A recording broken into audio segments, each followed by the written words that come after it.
What kinds of benefits should a PE firm be providing to the companies that they're actually buying out?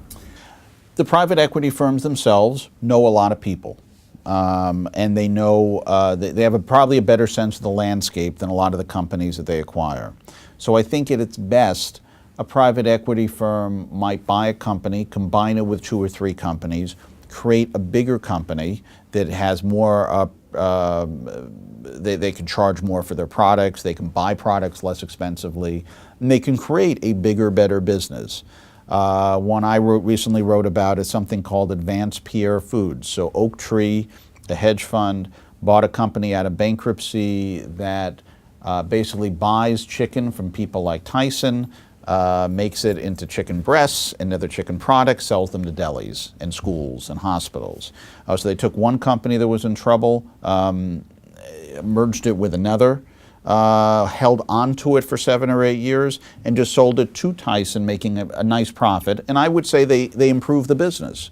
So in a best case scenario, even if you're putting leverage on a business, you're improving it, you're making it stronger, and you're not looking to flip out in 3 or 4 years. I mean, one of the problems with the private equity model is typically you're looking to buy and sell in a short period of time. So you put on the debt, you kind of try to goose up earnings so quickly, usually by cuts, that often you're hurting the business. In this case, it was a longer, what I like saying is a longer holding time. This is what Warren Buffett says too about private equity, that he thinks they flip too quickly, and he's not too fond of the private equity model.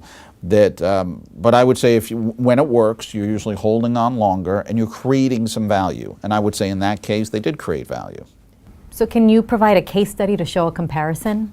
Sure. So let's say a negative case that's playing out right now is Clear Channel, which is the nation's biggest owner of radio stations by a ton.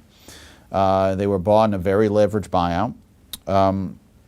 And since they've been bought to cut costs, they've cut a lot of the talent at their stations. So you have stations, you'll have a general broadcasting studio, and the DJ there will be the broadcaster for 10 iHeart, it's now iHeart. So when iHeart is Clear Channel. So for, let's say, 10 stations. So if you are in Des Moines, Iowa, just throwing out a city, your DJ might not be in Des Moines, your DJ might be in Chicago, which means you're not getting as much local news, you're not getting a local flavor, and you might think, well, why does that matter?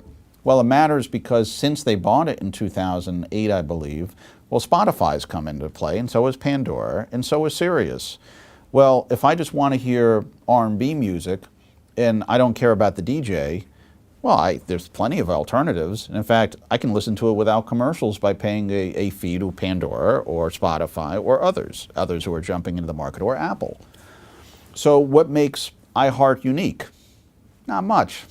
And that's the problem. And iHeart is drowning in debt. Just in the last couple weeks, they said that they warned that they might go bankrupt. And there's not much unique about iHeart.